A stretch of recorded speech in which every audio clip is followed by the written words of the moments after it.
Shalom, selamat pagi Bapak Ibu Saudara yang dikasihi Tuhan Yesus. Salam sejahtera buat kita semua dimanapun berada. Saya mengajak Bapak Ibu Saudara semua pagi ini kita kembali bersaat teduh dan berdoa dalam renungan penuntun kehidupan setiap hari. Kiranya damai sejahtera Allah dan tuntunan Roh Kudus menyertai kita sepanjang hari ini. Tema renungan pagi ini, apakah Allah dapat lengah? Nats Alkitab terdapat di dalam Kejadian 50 ayat 19 sampai 20. Demikianlah firman Tuhan. Tetapi Yusuf berkata kepada mereka, "Janganlah takut, sebab aku inikah pengganti Allah? Memang kamu telah mereka-rekakan yang jahat terhadap aku, tetapi Allah telah mereka-rekakannya untuk kebaikan dengan maksud melakukan seperti yang terjadi sekarang ini, yakni memelihara hidup suatu bangsa yang besar." Saudaraku yang dikasihi Tuhan Yesus, kalau kita perhatikan tema renungan pagi ini, apakah Allah dapat lengah? Tentu rasanya tidak mungkin ya saudaraku, karena yang dapat lengah adalah manusia. Tetapi bisa saja manusia menganggap Tuhan dapat saja lengah, dapat saja kurang perhatian atau lalai menepati janjinya. Tetapi mari kita belajar kepada Yusuf pagi hari ini. Saudaraku, kisah Yusuf ini diawali bagaimana Allah mengikat perjanjian dengan Abraham. Janji ini kemudian diteruskan kepada Ishak anaknya, kemudian kepada Yakub cucunya, lalu diteruskan kepada 12 anak Yakub, dan Yusuf adalah anak yang ke-11 yang ternyata dipilih Tuhan untuk tetap memelihara kehidupan sebuah bangsa pilihan Allah di suatu saat nanti.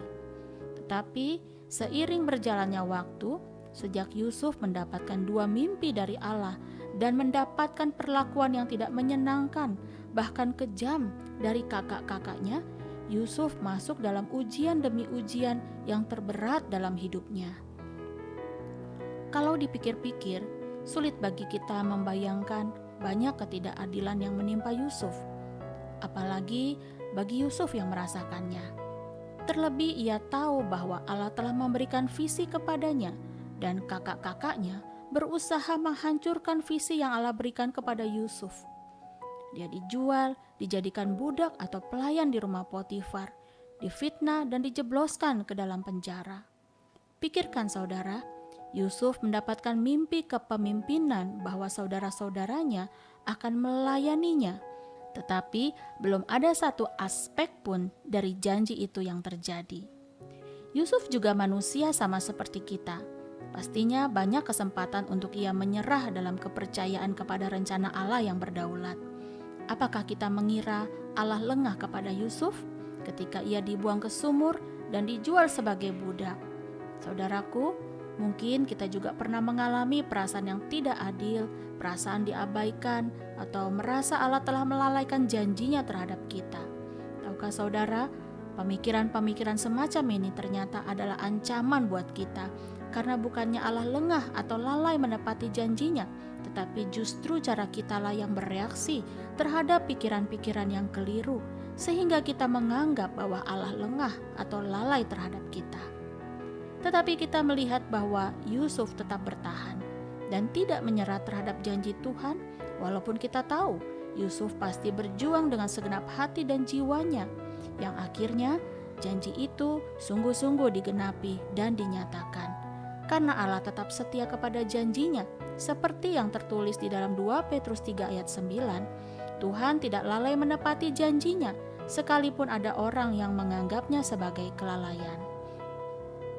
Saudaraku, berapa banyak dari kita yang hampir menyerah, bahkan mungkin sudah menyerah, jika kita belum melihat doa kita dijawab Tuhan, waktu Tuhan, cara Tuhan berbeda dari keinginan kita, saudaraku. Dan bukan Tuhan yang menggagalkan visi itu atau mimpi itu, tetapi kita sendiri.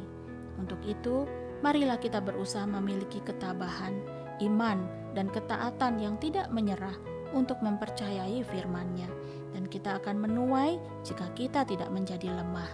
Amin. Mari kita berdoa. Bapa yang baik, terima kasih atas pesan firman-Mu pagi ini. Sungguh kami aminkan Tuhan bahwa Engkau tetap setia, bahkan Engkau tidak lalai menepati janji-Mu. Bapa, kami ingin belajar seperti Yusuf yang tidak menyerah untuk mengalami janji-janji-Mu. Kuatkan kami dalam setiap proses kehidupan yang Tuhan izinkan. Terima kasih Bapa, sumber segala kasih karunia. Di dalam nama Tuhan Yesus kami berdoa. Amin. Kiranya berkat yang sempurna dari Allah Bapa, kasih karunia dari Tuhan Yesus Kristus, dan persekutuan yang indah dengan Roh Kudus menyertai kita dari sekarang ini dan sampai selama-lamanya. Maju terus dalam tuntunan Tuhan saudara, tetap semangat, sampai jumpa esok hari di penuntun kehidupan setiap hari, dan Tuhan Yesus memberkati.